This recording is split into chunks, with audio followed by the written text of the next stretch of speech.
ধন্যবাদ মনীষ সাহেব। আসসালামু আলাইকুম। আপনার অনুষ্ঠানে বহুল প্রচারিত অনুষ্ঠানে আমাকে কথা বলার সুযোগ দেওয়ার জন্য আপনাকে আবার ধন্যবাদ। সালাম জানাই আমার সহ আলোচক বিন্দু থেকে সাইদ ভাই, পাটোয়ারি ভাই, আসসালামু আলাইকুম। আপনার দর্শক সহোদরকে আমার সালাম। যেখানে আছেন ভালো থাকবেন, সুখে থাকবেন, শান্তিতে থাকবেন। সবচেয়ে বড় কথা হলো নিরাপদে থাকার চেষ্টা করবেন। দেখেন, একটি স্বাভাবিক দিনের মতোই আজকে সংসদ বসেছে এবং অত্যন্ত সফলতার সঙ্গে সমাপ্তিটা ঘোষণা করা হচ্ছে। আজকে সংসদে কোনো অচলাবস্থা সৃষ্টি হয় নাই, সংসদে কোনো বাধাগ্রস্ত হয় নাই, সংসদের প্রসিডিংসে কোনো বাধা সৃষ্টি কেউ করে নাই এবং সংসদটাকে সামনে নিয়ে যাওয়ার জন্য কোনো প্রকার বাধা সৃষ্টি করা হয় নাই। আপনার দৃষ্টিতে যেটা বলছেন হট্টগোল হইচই হয়েছে, এটা সংসদের ভিতরে একটা প্রতিবাদের ভাষা।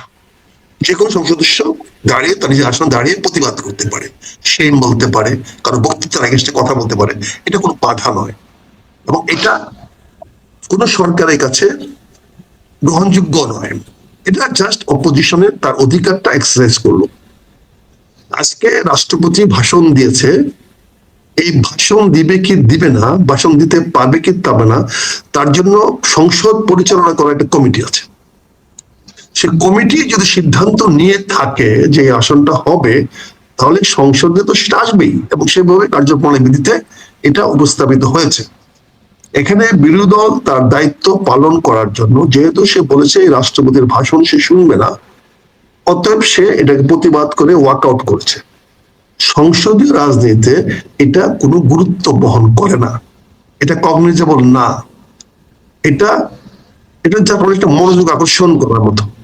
সরকার মনোযোগ আকর্ষণ করতে পারে, নাও করতে পারে। এবং আমরা পরবর্তীতে দেখেছি চিফ হুইপের কোনো বক্তব্য পাইনি, আমরা স্বরাষ্ট্রমন্ত্রীর বক্তব্য পেয়েছি। তিনি বলেছেন এগুলা সংসদে হয়ে থাকে, চিরাচরিত নিয়ম অনুযায়ী হয়েছে, এটা আমরা শুনেছি, এতে সংসদে কোনো সমস্যা হবে না। সালাউদ্দিন সাহেব যথার্থই বলেছেন, সঠিক বলেছেন। এই সরকার বা বর্তমান সরকার দলীয় যারা সংসদে আছেন, তারা যে বিরোধী দলের কোনো বক্তব্যকে, মন্তব্যকে কংগ্রেসে নেবেন না, দত্তব্যে নেবেন না বা এটার উপরে কোনো গুরুত্ব দিবেন না, সেটা কিন্তু আজকে এই সফল মিটিং এর মাধ্যমে প্রমাণ হয়ে গেল। সরকার আজকে এজেন্ডা যা যা ছিল তার সবগুলো এজেন্ডাই সরকার তার নিজের মতো করে সংসদ থেকে অনুমোদন করে নিতে পেরেছে। এখানে সরকার সংসদে সভাপতিত্ব করার জন্য এক্সট্রা অর্ডিনারি মেজার নিয়ে একজন আমাদের শ্রদ্ধাবান বয়স্ক নেতাকে সভাপতিত্বে এই সংসদ বসিয়েছে। এটাও সংবিধানে নাই, এটাও আমাদের কোন প্রেসিডেন্স নাই, অতীত নাই, কিন্তু ঐক্যমতের ভিত্তিতে সকল রাজনৈতিক দলের ইচ্ছা অনুযায়ী সেই কাজটি হয়েছে। এটিও সরকারকে আমি মনে করি সরকারের একটা ভালো পদক্ষেপ, ইতিবাচক পদক্ষেপ, সফলতার মুখ দেখেছে। এই সংসদ আলোচনার মাধ্যমে স্পিকার, ডেপুটি স্পিকার আজকে নির্বাচিত করতে পেরেছে। এখানেও কোনো ডিসপিউট হয় নাই, কোন রকম অচলাবস্থা সৃষ্টি হয়নি। তারপরে আমরা দেখেছি সংসদের প্রথম দিনে যেটা শোক দিবস, শোক প্রস্তাব নেওয়া হয়, সেই শোক প্রস্তাব সরকার নিয়েছে এবং সেখানে বিরোধী দল কিছু সন্নিবেশিত করতে বলছে, সেইগুলো সরকার গ্রহণ করেছে। এখানে সরকার একটা সহানুভূতি দেখিয়েছে, এমনকি এনসিপির যেটা চেয়েছে রীতিনীতির বাইরে, আউটসাইড কেউ মারা গেলে, সেটাও তারা নিয়েছে। সবকিছু মিলে এবং রাষ্ট্রপতির ভাষণও সংবিধানে নিয়ে আসা হয়েছে, সংবিধানে নিয়ে আসা হয়েছে। রাষ্ট্রপতি যথারীতি নির্বিঘ্নে ভাষণ দিয়েছে। তার ভাষণ অবস্থায় কেউ কোনো বাধা সৃষ্টি করতে পারে নাই বা কেউ কোনো বাধা সৃষ্টি করে নাই। ভাষণের শুরুতে সম্মিলিত বিরোধী দল ওনার ভাষণ দেওয়ার অধিকারকে চ্যালেঞ্জ করেছে, অর্থাৎ সংসদে উনি ভাষণ দিতে পারবেন না, চ্যালেঞ্জ করেছে এবং সেই চ্যালেঞ্জ করে ওনারা বিরোধী দল ওয়াকআউট করে চলে গেছেন, বিভিন্ন বক্তব্য দিয়েছেন। আসলে প্রশ্নটা এখানে যে বিরোধী দল যেটা চ্যালেঞ্জ করেছেন যে রাষ্ট্রপতি ভাষণ দিতে পারেন কিনা বা পারবে না, বিশেষ করে যখন স্লোগান দেওয়া হচ্ছে যে ফ্যাসিবাদের দোসর এবং শেখ হাসিনার আমলের রাষ্ট্রপতি, যে বিষয়গুলো এখানে বলা হচ্ছে, রাষ্ট্রপতির ভাষণ দেওয়া রেখেছে কি আসলে পারেন কিনা সংবিধান অনুযায়ী, বা এই রাষ্ট্রপতির ভাষণ দেওয়াটাকে আপনি কি সমর্থন করেন কিনা? সরকারি দল যা চায় সংসদে তাই করতে পারে, এটাই আজকে প্রমাণিত হলো।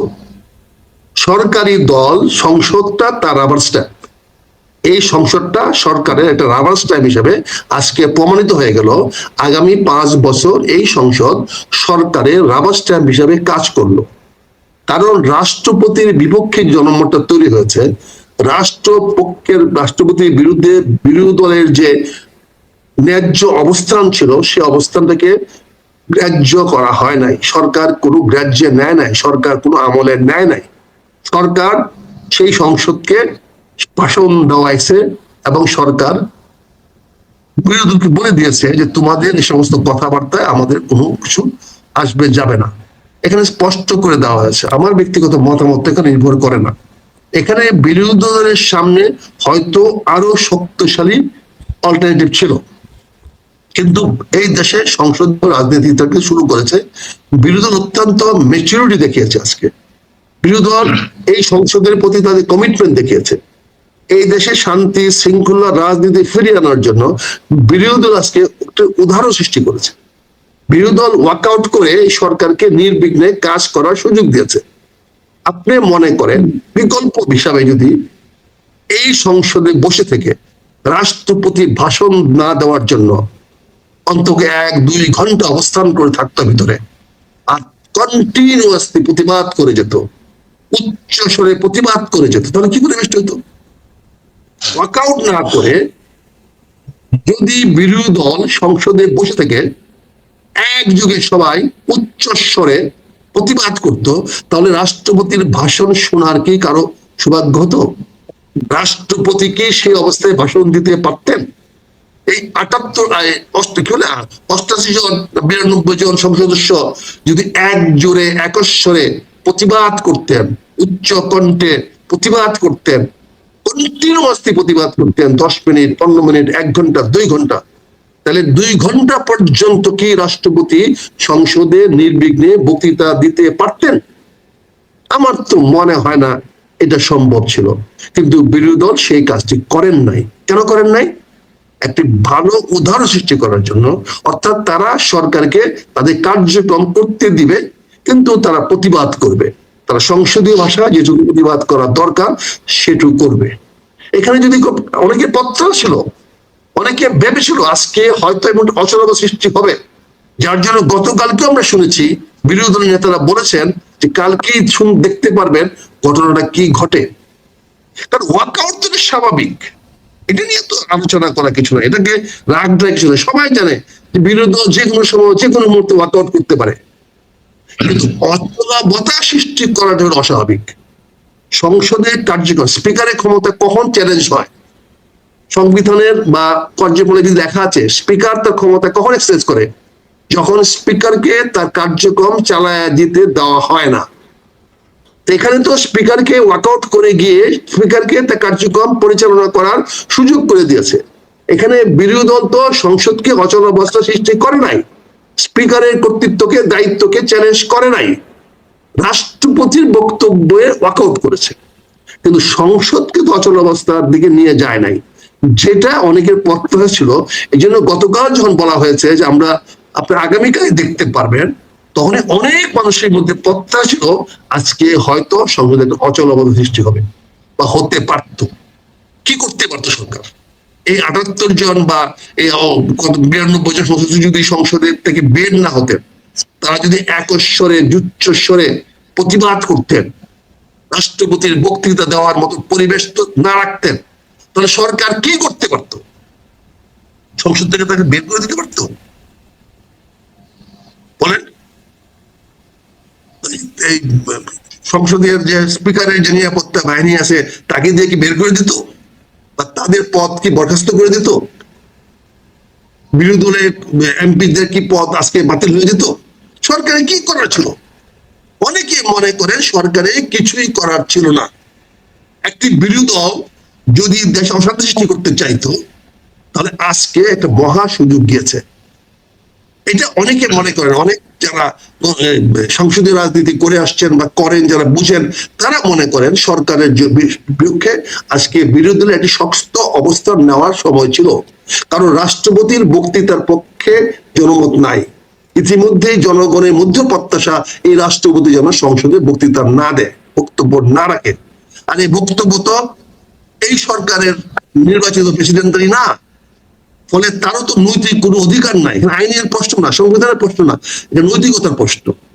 এইখানে যদি বিরোধী দল আজকে শক্ত অবস্থানে যেত, তাহলে আজকে কিন্তু অন্য রকমের একটা বার্তা, অন্য রকমের মেসেজ সারা বাংলাদেশে ছড়িয়ে পড়তো, সারা বাংলাদেশে উত্তেজনা ছড়িয়ে পড়তো। আজকে যদি সন্ধ্যা পর্যন্ত ইফতার সংসদ একসময় স্থগিত করতে হইতো, ওই স্থগিতটা হইতো স্পিকারের ব্যর্থতা, ওই স্থগিতটা হইতো সরকারের ব্যর্থতা। কারণ রাষ্ট্রপতির ভাষণ না শুনে স্থগিত করেছেন, মুলতবি করেছেন। এই মুলতবিটা হতো সরকার তথা স্পিকার সাহেবের চরম ব্যর্থতা। সেই সুযোগটা আমাদের দায়িত্বশীল বিরোধী দল দেয় নাই। এটার জন্য আমি শুকরিয়া জানাই, ধন্যবাদ জানাই। এবং এই এক্সাম্পল তারা সৃষ্টি করলেন বাংলাদেশের সংসদীয় রাজনীতিতে। এটা বাংলাদেশের রাজনীতিতে বা সংসদীয় রাজনীতিতে সুফল বয়ে আনবে। এটার জন্য বিরোধী দলকে আমাদের সাধুবাদ জানানো উচিত, ধন্যবাদ জানানো উচিত। যে আমাদের বিরোধী দলের নেতা যে বিশেষজ্ঞতা দেখিয়েছেন, সংসদীয় রাজনীতির প্রতি তার যে কমিটমেন্ট দেখিয়েছেন, এটা সত্যি উদাহরণীয়। এখানে সরকারকে তিনি আজকে এমন ব্যাকাদে ফেলতে পারতেন, এই সংসদ বা স্পিকার সাহেবকে এমন ব্যাকাদে ফেলতে পারতেন, এই রাষ্ট্রপতির পক্ষে ভাষণ দেওয়া কোনো অবস্থাতে আজকে সম্ভব ছিল না। এই ভাষণ দেওয়ার সম্পূর্ণ কৃতিত্ব আজকে বিরোধী দলের সহযোগিতার জন্য যায়। এটা আমার ব্যক্তিগত মতামত। ধন্যবাদ। জি, ধন্যবাদ মেজর ডক্টর জামাল দ্বিতীয়বাদী আসছি। জনাব সিনেমা সাইড, আমি প্রথম যে স্লোগান দেওয়া হয়েছে বিরোধী দলের অবস্থান, এটা নিয়ে একটু আপনার মতামত জানতে চাই। এবং একটা আক্তার সাহেবের একটা বক্তব্য থেকে বলবো যে সরকারি দল চাইলে যে কোনো কিছু করতে পারে সংসদে, সেটার প্রমাণ হয়েছে আজকে। এবং বিরোধী দলের যে অবস্থা ছিল, তারা প্রতিবাদে করে ওয়াকআউট করে চলে এসেছেন, কিন্তু কোনো ধরনের বড় ধরনের কোনো হট্টগোল করে নাই। বিরোধী দল চাইলে আসলে কি ধরনের কোন পরিস্থিতি সৃষ্টি করতে পারতেন কিনা, এবং আজকে প্রথম অধিবেশনেই এরকম পরিস্থিতিকে আপনি কিভাবে দেখতে সিনেমা? ধন্যবাদ আমার দুজন সহবক্তাকে এবং আক্তার ভাই ইতিমধ্যে যে দুদিনের সংসদ ছিলেন, অত্যন্ত সুন্দরভাবে সাবলীল ভাষায় তিনি জিনিসটা তুলে ধরলেন। প্রশ্ন হচ্ছে, আমরা কি আদৌ সংসদীয় গণতন্ত্র বুঝি? কয়জন বোঝে? এই পার্লামেন্টে কয়জন বোঝে? পজিশন অপোজিশনে? যেহেতু পার্লামেন্টের গণতন্ত্র, যিনি রাজা, আমি তো ইংল্যান্ড না, আমি হলাম ইংল্যান্ড। আমাকে প্রেসিডেন্ট কিন্তু নির্বাচন করতে হয়, চয়েস করতে হয়, করে তাকে বসালাম। যে কাঠামোতে বসালাম দ্বাদশ সংসদ নিয়ে, এই যে প্রেসিডেন্ট, ওখানে কিন্তু তার ক্ষমতা কার্যবলী একদম সীমিত করা ছিল। এবং তিনি তার মেয়াদকালে কখনো এমন কোনো কাজ করবেন না যা ক্ষমতাসীন দলের ইচ্ছার বাইরে যায়। কারণ তিনি যাহা কিছু বলিবেন, লিখিত অলিখিত সবকিছু হতে হবে ক্ষমতাসীন দলের মৌলিক কর্মসূচি ঘোষিত নীতিমালার আলোকে। This is called constitutional head of সাংবিধানিক সরকার, পার্লামেন্টারি গভর্নমেন্ট। এখন ওনার মেয়াদ 5 বছর। জুলাই বিপ্লব কিন্তু সংবিধান বাতিল করতে পারেনি, স্থগিত করতে পারেনি। জুলাই বিপ্লব 106 দিয়ে টিকে ছিল, এই রাষ্ট্রপতির আওতায় তারা শপথ নিয়েছিল। এই এনসিপি যে 3 জন, তারাও আজকে 2 জন ছিল, তারাও ছিল এখানে। এটা মনে রাখতে হবে, যেহেতু সংবিধান ইনট্যাক্ট কন্টিনিউ করে গেল এবং এই সংবিধান আওতায় নির্বাচনটা হলো কিন্তু, এবং এই আদেশ কিন্তু এই আওতায় হয়েছিল কিন্তু, এবং আজকে যেগুলি পাশ করা হলো এই সংবিধান আওতায় পাশ করা হলো কিন্তু। এখন আপনি আসে, রাষ্ট্রপতিকে ইচ্ছা করলে রাষ্ট্রপতি বিদায় করে দেওয়া যায়? হু সেইস? তাকে বিদায় করতে হলে সাংবিধানিক প্রক্রিয়ায় হয় তিনি ইনকম্পিটেন্স হবেন, স্বাস্থ্যগত হবে, অত গুরুতর কোনো কারণ থাকতে পারে, অথবা ইমপিচমেন্ট হতে পারে। একটা কারণ এখানে নাই কিন্তু, প্রত্যেকটা কারণ অনুপস্থিত। অত রাষ্ট্রপতিকে বৈধভাবে ক্ষমতাসীন দল সরাতে পারবে না। যেটা হয়েছিল এক সময়, দেখেন বি চৌধুরী প্রেসিডেন্ট ছিলেন, তাকে কিন্তু যখন হুমকি দেওয়া হলো তোমাকে সরে দেওয়া হবে, ওই সময় কিন্তু হাওয়া ভবন প্রভাবিত ছিল। এটা ওই ইয়াং টার যারা ছিল, ওই ইয়াং ম্যান যারা ছিল, তারা কথা বলেছিল। থেকে আমার এখনো মনে আছে, ইলিয়াস আলী, উনি সবচেয়ে বড় ভূমিকা রেখেছিলেন এখানে, রেখেছিলেন কিন্তু। ইলিয়াসকে আমি চিন্তা, আমার ছোট ভাইয়ের মধ্যে ছিল। আমি জিজ্ঞেস করি এর করলাম কেন? যেহেতু করলাম কেন, একদল করি করতে হয়েছে। এখন আসে চৌধুরী কি করলেন, তাকে যাওয়ার জন্য প্রক্রিয়া শুরু করা হলো। প্রক্রিয়ার কারণে দেখলেন যদি থেকে যাই আমার অশান্তি হবে, অশান্তিতে যাতে না পড়ে সেই জন্য তিনি ইস্তফা দিলেন। খেয়াল করবেন, এই রাষ্ট্রপতিকে কিন্তু সরে যাওয়ার জন্য কোনো প্রক্রিয়া ক্ষমতাসীন দল করে নেই, তারা বরঞ্চ রাষ্ট্রপতিকে নার্সিং করেছে, আদর করেছে, প্রোটেকশন দিয়েছে। কেন দিয়েছে সেটা ভিন্ন পরিস্থিতি, হয়তো তাদের কোনো বৃহত্তর কোনো ইকুয়েশন বা ম্যাথামেটিক্স থাকতে পারে। যেহেতু রাষ্ট্রপতিকে চলে যাওয়ার জন্য উনি বলেছিলেন আমি থাকবো না, আগেই বলেছিলেন, কিন্তু এই যে থাকবো না, হ্যাঁ এইটা একমাত্র পথ। There is no constitution Bangladesh, no provision যে তাকে সরাতে পারে যদি সংবিধান মানেন। এটা কিন্তু সব দল, বিএনপি, সেই সময় জাতীয় পার্টি, আওয়ামী লীগ সব মিলেমিশে কাজটা করেছে। কিন্তু এখন যখন যে বলে রাষ্ট্রপতি থাকতে পারবেন না, তারা কোন আদালতে বলে? সংসদে যে তারা অসাংবিধানিক কথা বলে, অসংসদ কথা বলে, এটা কি হবে? প্রথম আপনি এই জায়গাটা যান, এটা দৃঢ় করেন। এবং রাষ্ট্রপতি যে ভাষণটা দিলেন, আমি দেখলাম অনেক সমালোচনা হচ্ছে, আওয়ামী লীগের ইউটিউবার এই কথা বলেছে আত্মহত্যা করা উচিত ছিল তার। তারা তো বুঝি না, যারা এই কথা বলেছে তারা গড দব সোজাসুজি, তারা বুঝি না সংশোধন কেন সে আত্মহত্যা করবে। আত্মহত্যা কারণ তার ওয়াদা ছিল কি, আমার দায়িত্ব হচ্ছে যে দল ক্ষমতা থাকবে আমার টেনিউরে আমি তাদের সাথে একমত হয়ে চলবো। উনি একমত হয়ে চলছে। এই শিক্ষাটা যখন সে প্রতিষ্ঠিত করলে প্রথম বাংলাদেশে, কিন্তু ইতিহাসে এই প্রথম বাংলাদেশে, তখন এটা কিন্তু খারাপ লাগতেছে। খারাপ লাগবে কেন? আপনারা যেহেতু সবসময় এক পেশে চিন্তা ভাবনা করেন, সমালোচনা নিন্দা পছন্দ করেন, তাই মনে হচ্ছে। আমি তো মনে করি রাষ্ট্রপতি যেটা করেছে সাংবিধানিক গণতন্ত্রে যেটা হয় সেটাই সে করেছে। এবং তার ভাষণে তিনি এমন কিছু কথা উল্লেখ করেছেন, মৌলিক কথা উল্লেখ করেছেন। তিনি তো শেখ মুজিবের কথা বলেন নাই, বঙ্গবন্ধুর কথা বলেন নাই, মুক্তিযুদ্ধের কথা বলেছেন, বলে জিয়াউর রহমানকে বলেছেন, স্বাধীনতা ঘোষক বলেছেন তো। এবার ইনি কিন্তু এই নিকট অতীতে বলেছেন, জিয়াউর রহমান সমালোচনা করেছেন, বঙ্গবন্ধু প্রশংসা করেছেন, ইনি কিন্তু করেছেন। কিন্তু এই একটা ব্যক্তি দুইটা অবস্থান থেকে দূর কথা বলতেছে না, তার অবস্থান একটাই। কিন্তু তার অবস্থান হচ্ছে রাষ্ট্রপতি চেয়ার, ওই চেয়ার ফলো করবে পার্টি ইন পাওয়ার কেস তাকে, এবং সেটি সে করছে। এখানে তার নৈতিক কোনো অধপতন হয়নি। কিন্তু তিনি যদি আজকে পদত্যাগ করতেন তাহলে বোঝা যেত এই রাষ্ট্রপতি পক্ষপাত দুষ্ট সাংবিধানিক ভাবে, উনি দুষ্ট, এবং তিনি ওই একটা দলের পক্ষে চলে গেলেন। বরঞ্চ না যে বা তার দরকার যেটা হয়েছে বিএনপি যেটা করলো, এটা প্রমাণিত। আমি মানে প্রশ্নটা শুনতে একটু হয়তো অন্যরকম দেখা যায়, কিন্তু এই রাষ্ট্রপতির এখনকার যে অবস্থান, যে তিনি জিয়াউর রহমানকে বলছেন স্বাধীনতার ঘোষক, শেখ হাসিনাকে বলছেন সবচাইতে বড় ফেসিস্ট এবং দুর্নীতিতে চ্যাম্পিয়ন। এর আগে বেগম জিয়াকে নিয়ে উনি বেশ সমালোচনা করেছিলেন। তো ওনাকে আসলে সুবিধাবাদী রাষ্ট্রপতি বলা যায় কিনা? যে হি হ্যাজ নো চয়েস। উনি ক্ষমতাসীন দল যে থাকবে তাদের পথের কাছে speech from the thrown, parliament democracy একটা কর্নার স্টোন, ইংল্যান্ড ইন্ডিয়ানার। উনি ওই চেয়ারে বসে ওই কাজটাই করবে, ক্ষমতাসীন দল যেভাবে বলবে। এটা ওয়াদাবদ্ধ সে, উনি তার ওয়াদা ভঙ্গ করেন। এখন অতীতে তিনি এক কথা বলছেন, কারণ ওই দলটা ছিল ভিন্ন, এখন এক কথা বলতেছেন, দলটা ভিন্ন, চেয়ার কিন্তু একটাই। ওই ব্যক্তিকে ফলো করতে হবে, ক্ষমতাসীন দলের স্পিচটা কি আসে যায়। এখানে তাকে নৈতিকতা বিহীন, নৈতিকতা এগুলো বলা যায়, এগুলো সস্তা পলিটিক্যাল টক। আজকে যদি তিনি এই কথা না বলতেন, ধরেন সে পদত্যাগ করে চলে গেল, কেন আমি দ্বিমত করলাম, তাহলে বোঝা গেল রাষ্ট্রপতি চেয়ারে বসে তিনি একটা বিশেষ মতবাদে পুষ্ট ছিলেন, ওর বাইরে তিনি যান না। তিনি কিন্তু একই চেয়ারে বসে, একই চেয়ারে একজনকে জাতির পিতা বললেন, একই চেয়ারে বসে বললেন মুক্তিযুদ্ধের মহানায়ক, একই চেয়ারে বললেন উনি উল্টাপাল্টা কাজ করছে, আবার একই চেয়ারে বলতেছেন ইনি মুক্তির ঘোষক। কারণ এই চেয়ারটা যখন এই সময়টা যাদের কথা বলতেছেন তারা ক্ষমতা এসে পড়ছে। উনি কি নিজের কথা বলতে পারবেন না, অতীতও বলেন নাই, এখনো পারবেন না, ভবিষ্যতে পারবেন না। এই জিনিসটা আমাদেরকে বুঝতে হবে, কিন্তু এই ধৈর্য রাখতে হবে। কিন্তু যারা সংসদে আছেন বিরোধী দলে, আমি তাদেরও বলবো আপনারা বারবার চিন্তা করেন, এই চেয়ারটা যিনি বসবেন তিনি কিন্তু অভিভাবক, রাষ্ট্র অভিভাবক কিন্তু সে, এবং তিনি নির্বাচিত হয়ে যান, তিনি কিন্তু দলে থাকেন না, তাকে পদত্যাগ করতে হয়। পদত্যাগ করতে কেন? উনি একদম নিরপেক্ষ হয়ে যান। এই যে নিরপেক্ষ চরিত্র, উনি সেই কথাই বলবেন যেই কথার ক্ষমতাসীন দল তাকে লিখে দিবে, একদম লিখে দিবে, তার নিজস্ব কোনো বক্তব্য নেই। কিন্তু একবার চেষ্টা করেছিল বিচ্ছেদ টিকে নেই, আবার ক্ষমতাসীন দলের অন্যায়ের দায়ভার কি ওনার উপর আসবে কিনা, যেটা শেখ হাসিনা ফ্যাসিস্ট দুর্নীতিবাদ, সেটার দায়ভার রাষ্ট্রপতির উপর আসবে না? এখন যে কথাটা বলতেছেন, এই কথাটার জন্যই কিন্তু জুলাই সনদে বলা হয়েছে রাষ্ট্রপতির পাওয়ার এন্ড ফাংশন পরিবর্তন আসতে হবে, তার নিজস্ব কিছু সাথে থাকতে হবে।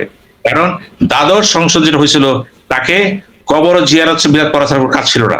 খেয়াল করবেন কিন্তু ওই সংকটে এখন তিনি আসছে, কিন্তু আগে তাকে মুক্ত করেন, তার শৃঙ্খলিত, তিনি শৃঙ্খলিত, তাকে মুক্ত করে বলেন, তখন দেখেন সে কি করে। তাকে দিচ্ছেন না তো, তাকে পিঞ্জিরাবদ্ধ করে, তাকে কিন্তু পিঞ্জিরাবদ্ধ আগে করা হয়েছিল, এখন করা হয়েছে। কিন্তু এই পিঞ্জিরাবদ্ধ অবস্থায় আপনি কেন তার কাছে এই বক্তব্য চাচ্ছেন, যে বক্তব্য তার বিবেকের? রাষ্ট্রপতির বিবেক কি? ক্ষমতাসীনদের বিবেক। নিজস্ব বিবেক থাকতে পারে না, থাকবে না, কারণ সংসদীয় গণতন্ত্র তাকে, সেটা আমাদের দেশে প্রেক্ষাপটে সেটা রাখে নেই। সমালোচনা এখানে করেন, তবে হ্যাঁ, রাখে নেই বলেই তো আপনাকে বলা হয়েছে প্রেসিডেন্টের ক্ষমতা, পাওয়ার এন্ড ফাংশন কিছুটা ব্যালেন্স অফ পাওয়ার করতে হবে। আমি এটার উপরে কিন্তু বইও লিখেছি, পরে প্রেসিডেন্টকে টেক ইনিশিয়েটিভ, ইংরেজিতে বই লেখা আছে না। এখন প্রশ্ন হচ্ছে কেন প্রেসিডেন্ট এই অবস্থা আমরা চাই না তো? এই যে আপনি কথাটা বললেন, একই ব্যক্তি বলতেছে ফ্যাসিস্ট, আবার একই ব্যক্তি বলতেছে উই ফ্যাসিস্ট। আপনার কাছে মনে হবে হ্যাঁ হ্যাঁ লোকটা কেমন করছে না, লোকটা তাই করতেছে যা আপনার সংবিধান তাকে বাধ্য করছে। তার চেয়ারটা তো নিশ্চয় চেয়ার না। এই জন্যই বলছি, তার ভাষণটা যদি কেউ না শুনতে চায়, চলে যায়। যে প্রতিবাদটা করছেন আপনারা, এটা আপনারা করছেন, একটা প্রতিবাদ করছেন, কিন্তু সংসদীয় গণতন্ত্র কিন্তু এটা ব্যায়াম না। আপনি করতে পারেন প্রতিবাদ, এটা ব্যায়াম না। কারণ এই প্রেসিডেন্টকে নিয়ে কিন্তু আপনারাও কিন্তু শপথ নিয়েছিলেন, এই প্রেসিডেন্ট হাতে নির্বাচন হয়েছে কিন্তু, এবং সংবিধান কিন্তু স্থগিত করা হয়নি। আজকে বরঞ্চ যদি করা হইতো, বিপরীতে কিন্তু বিএনপি বিপদে পড়তো। কারণ কোন গ্রাউন্ডে তাকে আপনি বের করে দেবেন? ছিল না তো, সমালোচনা হইতো অন্য গেলে। আমি মনে করি এখন কিন্তু যা হয়েছে, জামাত ইসলামকে মনে করতে হবে এই দৃশ্যের জন্য আমরা বলতেছিলাম জুলাই সনদে রাষ্ট্রপতির পাওয়ার ফাংশন পরিবর্তন হবে, প্রমাণ হয়ে গেল তো। আজকে তো জ্বলন্ত প্রমাণ হয়ে গেল জুলাই সনদে কেন বলা হয়েছিল check and balance between president and prime minister. This is very important. এই চর্চার জন্য বলা হয়েছে, কিন্তু আজকে না দেখাই দিল এইটাই হয়েছে। এবং তারা যে প্রত্যাহার করে চলে গেল বাইরে, এটা যে ডাক্তার ভাই বললেন, হ্যাঁ তারা ইচ্ছা করলে কিন্তু অনেক কিছু করতে পারতো। তারা এই যে 78 জন লোক মেম্বার অফ পার্লামেন্ট চিৎকার করা শুরু করতো, রাষ্ট্রপতি দিতে পারতো না, কিন্তু এম্বারেস হয়ে যেত। কিন্তু এটা তারা পারে নাই, এই ট্যাকটিকটা তারা পারে নাই। কেন পারতো? আমি বলবো এইখানে তাদের গভীর রাজনৈতিক দর্শনের অভাব ছিল, অবশ্যই অভাব ছিল। তারা যদি মনে করতে ডিস্টার্ব করবো দেব না, পারতো তারা। কিন্তু তারা কি করলো, একটা হেয়ালিপন ভাব করে তা বাইরে চলে গেল। কি লাভ হলো? কি রাষ্ট্রপতি সুন্দর বক্তব্য দিয়ে চলে গেল, সেগুলো প্রমাণ হয়ে গেল, ঠিক হয়ে গেছে। এই জিনিসটা কিন্তু সংসদীয় গণতন্ত্রের ইতিহাসটাকে এটা ব্যাড ইনস্ট্যান্স। রাষ্ট্রপতির ভাইসরয়টা যদি বলেছে, আমি বলবো রাষ্ট্রপতি যে কাজটা করেছে তার চেয়ার থেকে তিনি সংবিধানের কাজটা করেছেন এবং সে রক্ষা করেছেন। হয়তো ব্যক্তিগত বলতে পারেন লোকটা খারাপ, বলতে পারেন আপনি পুরোটা ভালো, কিন্তু আপনাকে কি করতেন? আজকে আক্তার ভাই যদি চেয়ারে বসতো, পাটোয়ারি ভাই যদি বসতো চেয়ারে, যদি সে বিশ্বাস করতো গণতন্ত্রের সংবিধান, এই সংসদীয় গণতন্ত্রে, এই কাজ করতোই তো, because he has no personal choice. এটা প্রমাণিত হয়ে গেল, বাংলাদেশ এক্সপেরিমেন্ট হয়ে গেল। পরিবর্তিত পরিস্থিতিতে রাষ্ট্রপতি তার মতবাদ চেঞ্জ করতে পারে, কারণ মতবাদ তার না, এই মতবাদ হচ্ছে ক্ষমতাসীন দলের। উনি সেটাই করেছেন। ধন্যবাদ। জি ধন্যবাদ জনাব সিনেমা সাইড জনাব এটিএম পাটোয়ারি। আমি রাষ্ট্রপতির অবস্থান নিয়ে একটু বলবো, যেটা উনি বলেছেন আওয়ামী লীগের সময় এক বক্তব্য, বিএনপির সময় এক বক্তব্য, আসলে এটা কি সংবিধান মেনে উনি বলেছেন কিনা আপনার একটু মতামত। দ্বিতীয় আরেকটা বিষয় একটু জানতে চাই, যে রাষ্ট্রপতির যে পদত্যাগ চাচ্ছেন বা নতুন রাষ্ট্রপতির নিয়োগ চাচ্ছেন বিরোধী দল, সেটা আসলে কোন প্রক্রিয়ায় তারা করতে পারেন এটিএম পাটোয়ারি, এবং আজকে ক্যাবিনেট নিয়েও আপনার একটু মন্তব্য দিবেন। ধন্যবাদ সহ আলোচক, ধন্যবাদ দর্শক শ্রোতা। আমি এখন আপনারা হয়তো মনে আছি, এই আইনের আওতায় শাহাবুদ্দিন সাহেব রাষ্ট্রপতি ছিলেন। এখন আমাদের রাষ্ট্রপতির ডাইজেশন পাওয়ার খুব বেশি। উনি রাষ্ট্রপতি থাকালে ওনার ছবি নামাইছে, আর যারা নামাইছে তার কিন্তু অধীনস্থ, তার উপদেষ্টা তারা, সে 2 মাস পরে অপমানিত বোধ মনে করছে। তো এইরকম একটা রাষ্ট্রপতি আমাদের দুর্ভাগ্য, আর জীবনে ভবিষ্যতে কোনোদিন আসবে না। এখন তো আসেই না। ওনার ডাইজেশন পাওয়ার কিরকম, উনি একটা দাওয়াত পাইছে, সেখানে যাইতে পারে নাই। ওনারা যে চিঠি দিছে সেই চিঠিটা ড্রাফট করে দিয়েছে ফরেন মিনিস্ট্রি, উনি সাইন করছে। তারপরে এই এই এই সাইন করছে, আবার এটা বলতেছে দেখেন যদি তার আত্মমর্যাদা থাকতো, এখন এটা একজন ব্যক্তির উপলব্ধি থেকে বোঝা যায়, কেউ শর্ট দিলে অপমান মনে করে না, কেউ সিম্পলি দিলে আবার একটা জোরে সাউন্ড দিয়ে কথা বলে অপমান করে, আর কে কিভাবে নিবে সেটা হলো তার ব্যাপার। যে রাষ্ট্রপতি মর্যাদার প্রতীক, সে নিজের মর্যাদা রক্ষা করতে পারে না, সে রাষ্ট্রের মর্যাদা কি করে রক্ষা করবে? সে বেসিক্যালি সে হলো স্যাটেলার। তার আব্বা মনসুর আলী সাহেবের ক্যামেরাম্যান ছিলেন, সেইখানে এই দেশের নাগরিকও না। তো হাসিনা এটা চয়েস করলো কেন? হাসিনা তো ঘাটের মরা, যে বলার আগে যেন অনুমোদন দিয়ে দেয়, এই ধরনের লোকেরা সিলেক্ট করছে। এটা দুর্ভাগ্য, এই ধরনের একটা রাষ্ট্রপতিকে আমাদেরকে মেনে নিতে হচ্ছে। এখন এই অপমানটা সে অ্যাভয়েড করতে পারতো, সেখানে তার তো স্বাধীনতা আছে, আইনে যাই থাকুক না কেন, সে যদি অপমান বোধ করে তাহলে সে অপমানের চেয়ে গড়াজির থাকা ভালো, সেখানে অনুপস্থিত থাকা উচিত ছিল তার। কারণ সে তো মর্যাদায় মানে না, তার বাসায় তো সে মর্যাদা পায় না। আমরা তো ব্যক্তিগতভাবে তারা জানি তো, এবং সে আমার মামার অধীনেও চাকরি করছে, আমরা জানি তার সম্বন্ধে সব ব্যাপার। তো এখন এটা বলতেছেন আমার সাথে ব্যক্তিগতভাবে তার সম্পর্ক আছে, তো উনি কি ধরনের ব্যক্তিত্ব সম্পন্ন লোক তো জানা আছে আমাদের, কিন্তু এই ধরনের লোকগুলির কেন সিলেক্ট করছে? একটা লোকের ছবি নামাই ফেলছে, সে রাষ্ট্রপতি নাম্বার 1 ব্যক্তি আছে, সে যারা নামাছে তাদেরকে কফিয়ত তলব করার এই সাহস তার, গার্ডস নাই তার। আমরা শাহাবুদ্দিনকে এই আইনের মাধ্যমে প্রেসিডেন্ট দেখি নাই, জাস্টিস শাহাবুদ্দিনের সাহস পেয়েছে কেউ? এবং খালেদা জিয়া দেখতেছে উনি জাতির উদ্দেশ্যে ভাষণ দিবেন, তো এখন ডিজিএফকে সবাইকে লাগাই দিচ্ছে, তো উনি ভাষণে কি দিবে, ওনাকে বরখাস্ত করে কিনা। শাহাবুদ্দিন সাহেব একবার বলছিলেন, আক্তার ভাই এটা জানা আছে, পরে উনি তার পিছনে ডিজিএফে লাগাই দিল, সে ভাষণ দিলে তো ড্রাফট করবে, সে নিজে নিজে করে বাঙ্গা সুটকেসের মধ্যে আবার রেখে দেয়। তার মানে স্টোনোগ্রাফার দিলে ডিজিএফে পিছিয়ে পিছিয়ে ঘুরতেছে, তার ভাষণ হিসাবে তার কি ভাষণ দিবে এটা বুঝতে পারতেছে না। কারণ তখনও আমাদের এখানে ডিজিডিএফআই যারা ছিল, ডাইরেক্টর সিএম ছিল, আমাদের বন্ধু বান্ধব ছিল, আমরা দেখছি ওরা গাম বাইরে যাচ্ছে, আমাকে সাথ দাওয়াত দিয়েছে, আমি গেছি কি ব্যাপার বলে, আমাদের তো ডিফেন্স মিনিস্টার বলতেছে কি ভাষণ দিবে, আমাদের বরখাস্ত করে কিনা। আধা ঘন্টা আগেও উনি ওইটা বাইর করতে পারছে না তারা, কারণ সে নিজে নিজে লেখে, আবার যখন লোক আসে তখন সুটকেসটা বন্ধ করে দেয়। তো আমরা শাহাবুদ্দিন মতো একই রুলসে তো প্রেসিডেন্ট ছিলেন, তো তার সময় দেখেন না আপনি, এর আগে যারা ছিল এরা দেখেন না বজ্রযোদ্ধা তো হয়েছে, বজ্রযোদ্ধা যখন এরকম দেখছে সে পদত্যাগ করে চলে যাচ্ছে। তাহলে এখানে উনি যখন দেখছে সম্মান ওনার রক্ষা হচ্ছে না, রাষ্ট্রের সম্মান রক্ষা করছে না, উনি নিজের সম্মান তো দূরের কথা, রাষ্ট্রের সম্মান কোনোটাই তো রক্ষা করতে পারছে, তাহলে আমি এখানে থাকবো কেন? পদত্যাগ করলে তো তোমাকে দুনিয়ার কোনো লোক দিয়ে, কোনো রশি দিয়ে শিকল দিয়ে বেঁধে রাখতে পারবে না। সে যদি আত্মমর্যাদা বাঁধে তাহলে উনি যে কোনো সময় পদত্যাগ করতে পারে। এরপর আবার নিয়োগ হলে রাষ্ট্রপতিকে ইমপিচমেন্ট করতে পারে, এই গভর্নমেন্ট ইমপিচ করতে পারতো অধিবেশন ডাইকা, অথবা রাষ্ট্রপতি পদত্যাগ করতে পারতো, কোনোটাই করেন নাই। উনি পদত্যাগ করলে কোনো কারো কিছু জিজ্ঞাসা করা লাগে না, আমি থাকবো না, আমি মনে করছি আমার আত্মমর্যাদা এখানে হচ্ছে, বিঘ্নিত হচ্ছে, তো গেল এটা। আর বিএনপি এটা অ্যাভয়েড করতে পারতো, বিএনপি আরেকটা কাজ করতে পারতো, রাষ্ট্রপতির ভাষণটা রাষ্ট্রপতিকে ফিজিক্যালি না আনিয়া তার বক্তৃতা অন্য কাউকে দিয়ে পাঠ করাইতে পারতো, সেখানে সেটা স্পিকার হইতে পারতো, সিপি হুইপও হইতে পারতো, তাহলে অন্তত এটা করা যেত। আর বিরোধী দল যেটা করছে, প্লে কার্ড দেখানো হয়েছে, অপমানজনক কথাবার্তা বলা হয়েছে তাকে, এর চেয়ে আর অপমান কি হবে? এখন অপমান না ধরলে তো কিছুই নাই, আপনি ঝেড়ে ফেলে দিলেন দুলার মতো, যে আমার তো অপমান লাগে না, কি হয়েছে, আমাকে 3টা জুতা মারছে, 2টা তো মাফ করছে। তো এটা এই ধরনের লোক ডাইজেশন, সেই ধরনের লোক চিন্তাধারা লোক তো অভাব নেই আমাদের সমাজে। কিন্তু এখানে আপনাকে একটা লোককে, এই যে আক্তার ভাই বোধ নিশ্চয়ই, আক্তার ভাই হলে কিন্তু পদত্যাগ করতো তখন, এই অবস্থার এই ফেস করতো না উনি, কারণ ওনাকে আমি যতদূর জানি উনি পার্টির বিরুদ্ধে কথা কইছে অনেক সময় এইসব কারণের জন্য। তো এটা গেল এক। আরেকটা জিনিস কি যেন জানতে চাইলেন, যে বর্তমান ক্যাবিনেট নিয়ে, ক্যাবিনেট কেমন? আচ্ছা, আমি ক্যাবিনেটের বিষয়টা বলার আগে একটু বলি যে বিএনপি রাষ্ট্রপতিকে রেখেছেন, অন্তর্বর্তীকালীন সরকারের সময় বিএনপি চায় নাই রাষ্ট্রপতি যেন পদত্যাগ করেন বা তাকে বাদ দেওয়া হয়। কিন্তু আওয়ামী লীগের সময় আমরা দেখেছি যে রাষ্ট্রপতির মালয়েশিয়াতে সেকেন্ড হোম, দুবাইয়ে তার রেসিডেন্সি, সবকিছু নিয়ে বিএনপি অনেকটা সমালোচনা করেছিলেন। এই বিষয়গুলো বিএনপি তুলে এনেছিলেন যে এই রাষ্ট্রপতি দেশ থেকে টাকা পাচার করে বিদেশে নিয়ে মালয়েশিয়াতে সেকেন্ড হোম করেছে। সেই একই বিএনপি কেন রাষ্ট্রপতিকে অন্তর্বর্তীকালীন সরকারের সময় শেল্টার দিলেন, এখনো তারা রাষ্ট্রপতিকে সংসদে নিয়ে আসছেন সংবিধানের কথা বলে? পাটোয়ারি ভাই, পাটোয়ারি ভাই, আপনি কিছু বলার আগে আপনার মামাটাকে একটু শুনতে চাই, মামাকে চিনে এটা হলো গোলাম রহমান দুদকের কমিশনার ছিলেন, উনি ছিলেন চেয়ারম্যান। ও, ওনার মামা, আচ্ছা, ঠিক আছে। তখন আমরা দেখছি তো, আরো অনেক ইতিহাস আমার জানা আছে, সেটা আমি বলতেছি না। তাছাড়া ওনার ওয়াইফের সাথেও আমার জানা, উনি চাকরি করতো স্পেশাল বেসে, তো অনেক ইতিহাস আমার জানা, সেগুলি সব কথা তো সব জায়গায় বলা যাবে না।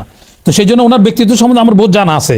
হ্যাঁ, বুঝছেন না, একজন লোক দেখতেছে যে যা করার সময় দেখে মৌলানা খুব বক্তৃতা দিচ্ছে, তো আশেপাশের লোকেরা বলে বুজুর্গান ব্যক্তি খুব, তো ওখান দিয়ে ফ্রজ যাচ্ছে, সে বলছে বা দেখছি কালকে তার বুজুর্গানি, সে তো কালকে রাতে আমার কাছে ছিল এই মাওলানা। তো এখন সেই জন্য আমি ওই যে কত বুজুর্গানকে এগুলো তো অনেকের তো ইতিহাস জানি, তো এখন সব কথা সব জায়গাতে বলা যায় না, তো সেই জন্য এগুলি আমি এখান পর্যন্ত রাখি। এই আমার প্রশ্নটা ভুলে গেলাম, আবার কি প্রশ্ন করলো? বিএনপি রাষ্ট্রপতিকে কেন রেখেছেন, যে বিএনপি আওয়ামী লীগের সময় তার বিরুদ্ধে অপপ্রচার অভিযোগ করেছে? আক্তারবাড়ির কাছে ক্ষমা চাইয়ে নিচ্ছি, রাজনীতিবিদরা বলে শেষ কথা বলে কিছু নাই, এটা মুনাফেকের কথা। হাদিসে বলা আছে মুনাফেক বেহেশতের দ্বার পর্যন্ত বুঝবে না, আর রাজনীতিবিদরা বলে শেষ কথা বলে কিছু নাই। এখন বিএনপি তো ওটা শেষ কথা না, এখন বিএনপি দেখতেছে ব্ল্যাকমেল করা যাবে একে দিয়া, তাহলে এরা রাখলে কমফোর্ট ফিল হচ্ছে। কেন হচ্ছে? এতে তো বিএনপি তো আত্মীয় স্বজন লাগে না তার, কারণ তারে দিয়া যা খুশি তাই করাইতে পারবে। তো এই ধরনের লোক তো চয়েস করে, যার জন্য আমরা দেখি অনেক স্মার্ট লোক আছে, এই আক্তারবাদীদের মতো লোকেরা তো করবে না, আরো বহুত লোক আছে বিএনপির মধ্যে স্মার্ট লোক আছে, তাদের না ওই ধরে আনছে কেন? আমরা আমি বিএনপিতে নাই ভাই, ওটা জানি আক্তার ওটা জানি, বলছে কি যখন ছিলেন তখনও তো অনেক এখানে এখনো অনেক বিএনপিতে অনেক যোগ্য লোক আছে, তাদের তো আনতেছে না। তাইলে একটা আওয়ামী লীগের সিলেক্টেড লোককে কেন রাখছে? একটা এখানে তো একটা বিএনপির একটা লোকের প্রোভাইড করতে পারতো, তাহলে এখানে কেন রাখছে? কারণ এটা মনে করছে বিএনপির ওই লোকটা হচ্ছে ইনাকে দিয়ে কাজ করা, ওনাকে দিয়ে ব্ল্যাকমেল করা বিএনপির জন্য সহজ, সেই জন্য এই কথাটা করতেছে, এই কাজটা করছে। তারা রাখতেছে কি জন্য? সে তাদের যে হার্মলেস, তো তারা যা বলবে, যদি বলে তো আপনি ডিসিশন লেটার নিয়ে আসেন, সে নিয়ে আসবে, কেন আনবে এই কথা সে বলবে না, এটা ওনার ক্যারেক্টারের মধ্যে নাই। তো সেটা হলো এটা গেল বাদ। তো এখন ক্যাবিনেটের কথা যেটা বলছেন, ক্যাবিনেটও অনেকটা ওই রকম, যে ক্যাবিনেটে আমরা যেটা দেখছি যে বিএনপির ক্রাইসিসের সময় আক্তার ভাইরা মিছিল করছে, এক আজাইয়া উনি বেগম জিয়ার লগে ওখানে দেখা করছে, আমি জানি তো সবই। তো এখন এখানে তখন দেখা যাচ্ছে যারা সংস্কারপন্থী হয়েছে তারা বেগম জিয়ার টেলিফোন ধরে নাই, বেগম জিয়ার নম্বর তারেক সাহেবের সাদাবাজ বলছে, সেসব লোকগুলি প্রথম বিবেচনা কি মন্ত্রী হয়েছে, তাতে এতে বুঝে না, ওনারা যা বলেন তা ওনারা করেন না। তো বিএনপির কাছে আমরা অনেক আশা করছিলাম, আমরা তত্ত্বাবধায়ক প্রথম হাসিনার কাছে আশাহত হয়ে আমরা আশা বুক বাঁধছিলাম যে এই আমাদের ইউনূস সাহেব আসে আমাদের কিছু উদ্ধার করবে, পরে দেখেছি উনি আরো খারাপ করলেন। এখন দেখা যাচ্ছে যে ইনি আসছে, এই যে রাষ্ট্রপতির প্রথম ভাষণে অধিবেশনে এরকম পরিস্থিতি বাংলাদেশের ইতিহাসের জন্ম থেকে হয় না। আর রাষ্ট্রপতির ভাষণ নিয়ে এরকম কথাবার্তা বা এরকম অপমানজনক কথাবার্তা এরকম প্লে কার্ড দেওয়া এটা কোনো সময় হয় নাই। তো তারপরে এটা আমরা দেখতেছি, তো প্রথম দিকে বিসমিল্লাহ গলদ, বিএনপির অনেকগুলি বিসমিল্লাহ গলদ হচ্ছে, তাহলে বোঝা যায় সকালবেলায় বোঝা যায় সারাদিনটা কেমন যাবে। বিএনপির সামনে অনেক তাকে ফেস করতে হবে। অলরেডি তারা মুনাফেক বেঈমানের সমাবেশ করছে এখানে, এটা ক্লাব বানাই ফেলছে, এটা ক্যাবিনেট তো হয় নাই, এটা ক্লাব হয়ে গেছে এটার, ওই যে ওই অনৈতিক লোকজনের ক্লাব হয়ে গেছে। যারা নীতিবান ডেডিকেটেড করছে, গয়েশ্বরচন্দ্রের মতো লোকেরা, ওই যে দুদুর মতো লোকেরা, আলালের মতো লোকেরা, মানাল সাহেবের মতো লোকেরা এখানে কিন্তু স্থান পায় নাই, ইভেন জয়নাল আবদিন সাহেবের মতো লোকও পায় নাই। ইভেন কি জয়নাল আবদিন ফারুক যে আছে, যে যাই বলুক, সে তো 6 বার হয়েছে, তাহলে আর জনগণ আপনাকে 6 বার আপনাকে স্যাক্রিফাইস করতেছে, আপনি একবারও তার কোনো মূল্যায়ন করতেছেন না। মূল্যায়নটা কিসের ভিত্তিতে করছেন? যদি দেখা যাচ্ছে জনগণের মতামতের ভিত্তি করেন, তাহলে যে সবচেয়ে বেশি ভোট পাইছে তারপর যে কম পাইছে এগুলি ক্যাবিনেটে আসার কথা, কিন্তু দেখা যাচ্ছে ওগুলি থার্ড সারিতে আছে। ইভেন কি সিট ডিস্ট্রিবিউশন করার সময় আমরা দেখলাম অনেকেরই, যারা তার অ্যাসিস্ট্যান্ট ছিল তারা ফ্রন্ট লাইনে চলে আসছে, কিন্তু এদেরকে থার্ড লাইনে এদেরকে দেওয়া হয়েছে, সিট দেওয়া হয়েছে। সিট ডিস্ট্রিবিউশনের মতো আমি গাপলাবাজি দেখলাম, মানে এটা অপমান হলে অনেকে বসতো না, চলে আসতো। আক্তার ভাইদের মতো লোক হলে উঠে চলে আসতো যে আমি আমার অ্যাসিস্ট্যান্টের পিছনে কেন থাকবে। যারা বার অ্যাসোসিয়েশনের প্রেসিডেন্ট বেশির মাহবুদ্দিন খোকন 4-5 বার সে ওখানে মহাসচিব হয়েছে, দুদিনে তারা কথা বলছে, তার সিটটা কোথায় ডিস্ট্রিবিউশন দেওয়া হয়েছে, তার কোথায় সিটটা অ্যালোকেশন কোথায় হয়েছে। তো এইটা প্রত্যেকটা ক্ষেত্রে আমরা দেখতেছি এরকম। এখন বলবো আমরা প্রথম দিন থেকে এগুলো সমালোচনা করে, আমাদের দুর্ভাগ্য আমরা সব সময় বিরোধী দল, আমরা সত্য কথা বলে বিরোধী দল হয়ে যাই। যখন খুব মজা লাগছে, যখন আমরা আওয়ামী লীগের সঙ্গে কথা বলছি, তারেক সাহেবদের বিএনপির পক্ষে গেছে, তখন খুব মজা লাগছে। এখন তো মজা নাও লাগতে পারে, তাহলে আমাদের ধর্ম আমরা সত্য কথাই বলে যাব। আর কি জানতে চাচ্ছেন? আচ্ছা, আমি একজন দর্শক একটা মন্তব্য করেছেন, আমি দর্শকের মন্তব্যটা এখানে শো করি, যে উনি বলেছেন যে বিএনপির কেউ কাল রাতেও জানতো না যে মন্ত্রিত্ব বাতিল করে বীর বিক্রম মেজর হাফিজ প্রধান স্পিকার এবং আরেকজন যে ডেপুটি স্পিকার হয়েছে ওনাকেও মন্ত্রিত্ব বাতিল করেই করা হয়েছে। এখানে তিনি যেটা বলেছেন যে হয়তো বা প্রতিবেশী দেশ থেকে সিদ্ধান্ত এসেছে, এরকম কি আসলে কোনো সম্ভাবনা রয়েছে? না, আমি ওইভাবে এটা দেখবো না, তবে কথা হলো যেভাবে, কারণ যে ওনাদের দুজনকে প্রথমে মন্ত্রী করা হয়েছিল এবং মন্ত্রী বাতিল করে তাদেরকে স্পিকার ডেপুটি স্পিকার নিয়োগ করা, ওনার তারেক সাহেবের আশেপাশে অনভিজ্ঞ লোকজনের আছে। কারণ এত 15 দিনের মধ্যে রিসাবল করতে হবে কেন? একটা মন্ত্রীর থেকে একটা মন্ত্রী, প্রতিমন্ত্রী হয়েছে 4টা মন্ত্রণালয়। তো এক হাফে 2 হাফ যোগ করলে মন্ত্রী হয়ে যায়, 3 হাফ হইলে তো 1.5 হয়ে যায়। তো এখন একটা 4টা প্রতিমন্ত্রী, তারপরে অ্যাডভাইজার করতে, এখানে এগুলি কোনো দক্ষ লোকের কোনো একটা মুন্সিয়ানা না, এগুলো দক্ষ লোকের যে ক্যাবিনেটের জন্য আগের ফাইলগুলি দেখলে তো পারতো যে কারে কি দেওয়া হয়েছে। এখন 15 দিনের মধ্যে হিসাব করতে হলে 6 মাস গেলে কি হবে? একজন উকিলে একজন আসামিকে জিজ্ঞাসা করছে যে একটা প্রশ্ন করার পরে তার পা কাঁপতেছে, তো বলে তোমার একটা প্রশ্ন করতে পা কাঁপতেছে কেন? বলে প্রশ্ন কাঁপার কি দেখছেন, খালি আরো 2-4টা প্রশ্ন করেন, কাঁপতে কাঁপতে শুয়ে পড়বো। তো বিএনপির এখনো ভুল কি দেখছেন? আরো 6 মাস যাইতে দেন, তার কি ভুল হবে নিজেরাই শুয়ে পড়বে। ধন্যবাদ। জি ধন্যবাদ, ধন্যবাদ জনাব একেম পাটোয়ারি। দ্বিতীয় পর্যায়ে আসছি জনাব মেজর আখতার উজ্জামান। মনীষ সাহেব, এখানে আমি ধন্যবাদ আমাকে দেওয়ার জন্য। আমি এখানে কয়েকটি কথা বলতে চাই, বিশেষ করে সাইদ ভাই এবং পাটোয়ারি ভাইয়ের উদ্দেশ্যে। আর সাইদ ভাই যেহেতু এই ব্যাপারে লেখাপড়া করেন, লেখাশোনা করেন, আপনার বিভিন্ন বই আছে, আপনি is an one of the think tank. দেখেন, সরকার প্রথম থেকে বলে আসছে আমরা একটা কার্যকর সংসদ চাই এবং একটা ফাংশনাল সংসদ চাই, এবং সেখানে বিরোধী দলকে মিলেমিশে আমরা এই রাষ্ট্রটাকে সুন্দরভাবে চালাবো। কিন্তু সরকার কিন্তু মুখে এক কথা বলছে, বাইরে আরেক কথা বলছে। আপনি রাষ্ট্রপতির পক্ষে যে কথাগুলো বলছেন আমি এটার সঙ্গে ডিফার করছি না, কিন্তু নৈতিকতা বলে একটা জিনিস আছে, যেটা পাটোয়ারি সাহেব বলার চেষ্টা করেছে। সাইদ ভাই, চোরেও কিন্তু কষ্ট করে চুরি করে, চুরি কিন্তু হঠাৎ করে ঘরে বিদ্যুৎ ঢুকে গিয়ে চুরি করে নিয়ে আসে না। না, সুরের একটা আত্মমর্যাদা থাকে, সেও চুরি করে কিন্তু সুরের একটা মর্যাদা আছে, কিন্তু তার বেঁচে থাকার জন্য তার পেশা হিসাবে সে চুরিটা নিয়েছে, কিন্তু ওটা কষ্ট করতে হয়, মেহনত করতে হয়। তাকে আপনি তাহলে সেটাকে বৈধ বলে দিবেন? তাহলে কি সে চোর তো আমার পক্ষে কাজ করতে পারে, আপনার পক্ষে কাজ করতে পারে, তাহলে যার পক্ষে যখন কাজ করবে তখনই সে চোরকে আপনি বৈধ করে দেবেন? সেও তো পরিশ্রম করে চুরি করে, সেও তো তার ভরণ পোষণের জন্য চুরি করে, সেও তার পরিবারকে বাঁচানোর জন্য চুরি করে। তাহলে এই যদি আমাদের শিক্ষিত লোকে, উচ্চ শ্রেণীর লোকদের কনসেপ্ট হয়, তাহলে দেশে তো অন্যায় ন্যায় নিয়ে কেউ ভাববে না। ক্ষমতায় যে যখন থাকবে, যেটা করবে সেটাকেই বাধ্য করে নিয়ে যাবে। শেখ হাসিনা যেটা চালিয়েছে, শেখ হাসিনা বাধ্য করতে হয়েছে পদত্যাগ করার জন্য। শেখ হাসিনা যদি পদত্যাগ করেছে, তারপরে তো চুপ্পু সাহেবের ক্ষমতায় থাকার কোন অধিকার ছিল না।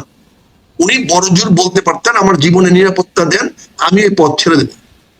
যেহেতু শেখ হাসিনা নাই, আমার পক্ষে আপনাদের এই কাজগুলো করা সম্ভব নয়। হয়তো মারা যেতেন, মারা গেছেন, জিয়াউর রহমান মারা গেছেন, আজকে নিজামী সাহেবের নামেও তো আজকে এই সংসদে শোক প্রস্তাব আসছে। এটাই তো নির্মম বাস্তবতা। কারণ উনি মারাই যেতেন, আমাদের শহীদ রাষ্ট্রপতি জিয়াউর রহমান মারা গেছেন জাতীয় জনক বঙ্গবন্ধু শেখ মুজিবুর রহমান, কিন্তু তারপরেও তো তারা এখনো সম্মানের সঙ্গে পৃথিবীতে বেঁচে আছে। বাংলাদেশের একটা কোনো গোষ্ঠীর কাছে, কোনো একটা মানুষের কাছে না থাকতে পারে, কিন্তু মানুষের সারা পৃথিবীতে এখন তাদের স্বীকৃতি আছে। আজকে ধরেন যদি বিরোধী সরকার যদি মনে করতো যে না, আমরা সংসদটাকে প্রাণবন্ত করব, লিগালাইজ করব, এটাকে মানুষের কাছে গ্রহণযোগ্য করবো, সাংবিধানিক কিনা, ঐক্যমত কিনা, তাহলে করবো। এখানে সরকার ইচ্ছা করলে কি করতে পারতেন?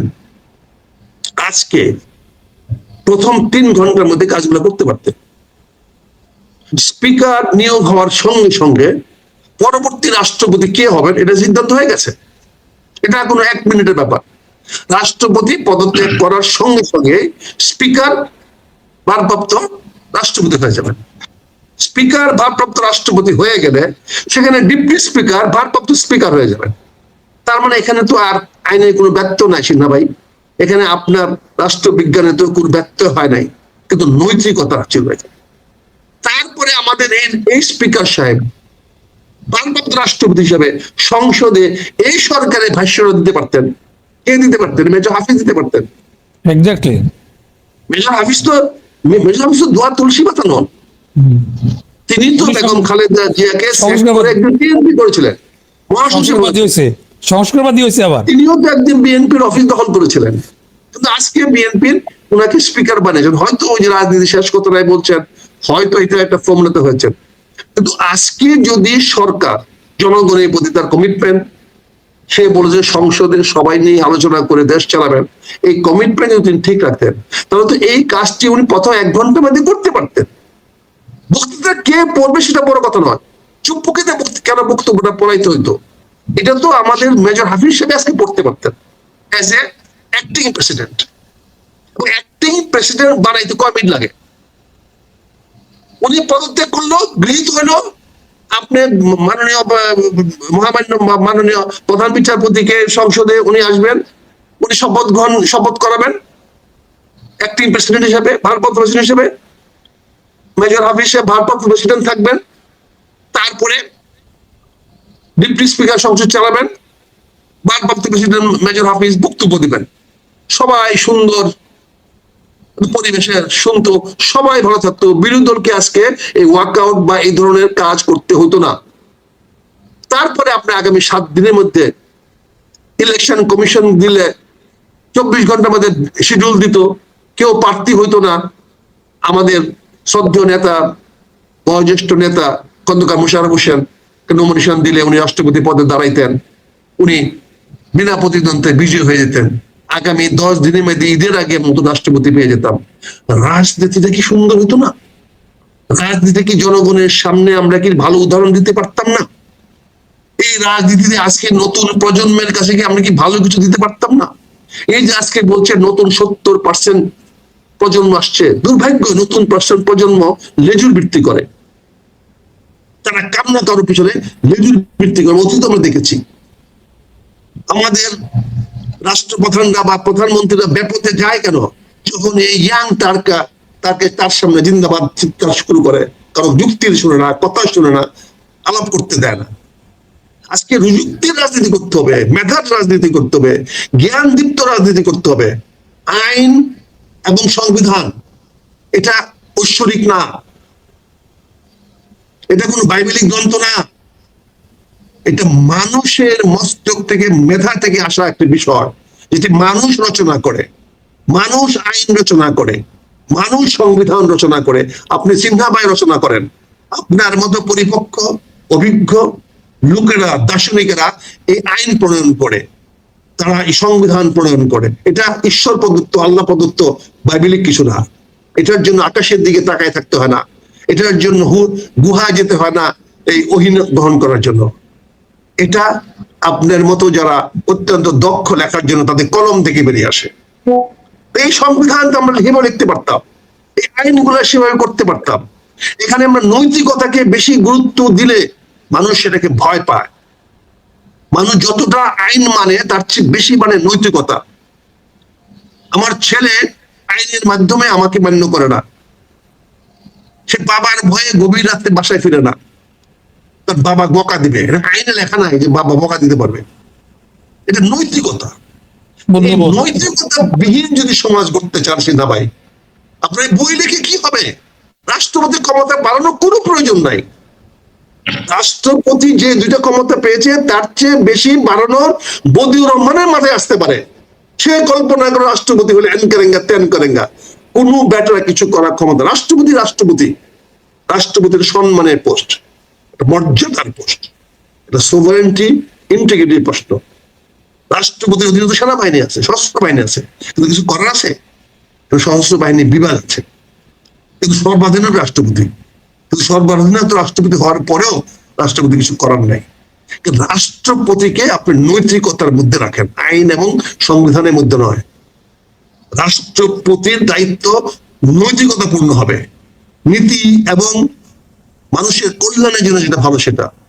আজকে কিন্তু আমি বললাম বিরোধী দল অত্যন্ত দায়িত্বশীল কাজ করেছে, আমি তাকে ধন্যবাদ জানাবো।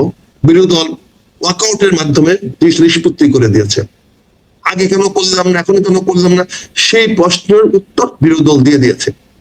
বিরোধী দল যেহেতু গভর্নমেন্ট আর্টিকেল 106 অনুযায়ী ইউনিভার্সিটি অফ ডক্ট্রিন অনুযায়ী করেছেন, সেটাও চ্যালেঞ্জেবল ছিল। তৎকালীন রাজনৈতিক দলগুলো চ্যালেঞ্জ করে নাই।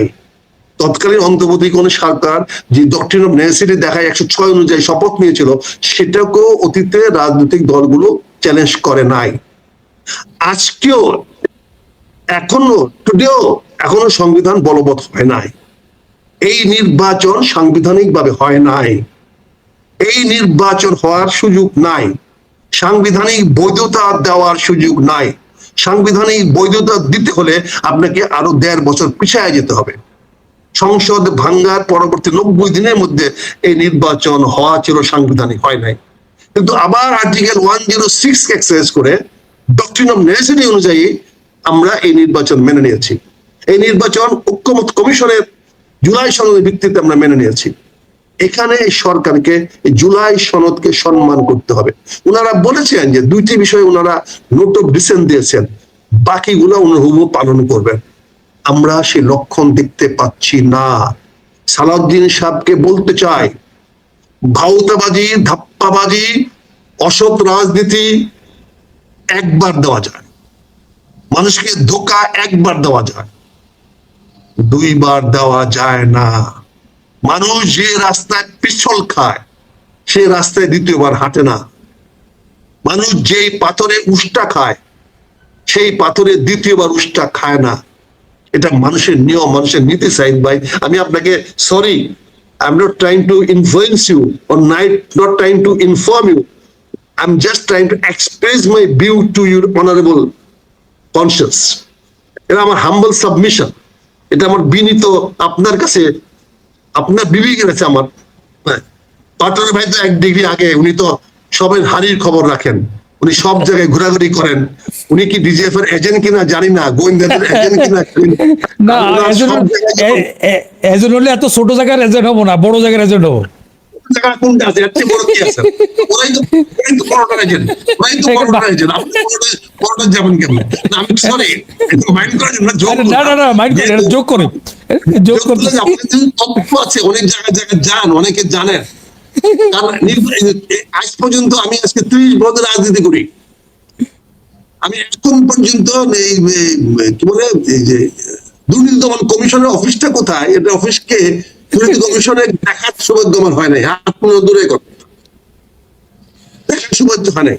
আমি আজ পর্যন্ত 40 বছর রাজনীতি করি, আমি কোনো আইজিপিকে, কোনো আইজিপিকে বা কোনো সেনা প্রধানকে, কোনো চিফ জাস্টিসকে চিনি না।